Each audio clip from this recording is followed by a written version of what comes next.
Date plus or minus duration formulas allow for the addition or subtraction of a date field to create a new date field. Starting from the main Abacus page, I'll need to select the button underneath the title Date Formulas that says Create Formula. Next, I'll click on the bolded text labeled Date plus or minus duration. This screen is where I will edit the specifics of my formula. I'll need to give my formula a descriptive name. For my example, I want to create a formula that estimates the date for an order to be completed whenever a ticket is created. For the date field, I'll select Created Date. I'll make sure the radio button for addition is selected as I want to add this date field. And for duration, I'll type 3D or 3 days as that's how long orders should take.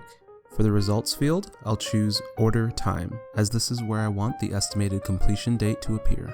Lastly, I'll need to save the formula by clicking the Save Formula button. Next, I'll move on to creating the execution plan. I'll need to specify when I want the plan to execute the formula. For this example, I'll want that to be whenever an issue is created or when an issue is updated. Once the plan is saved, I'll move on to testing out the formula in Jira. I'll head back to the main page and create a ticket. I'll give the ticket a summary and click the Create button.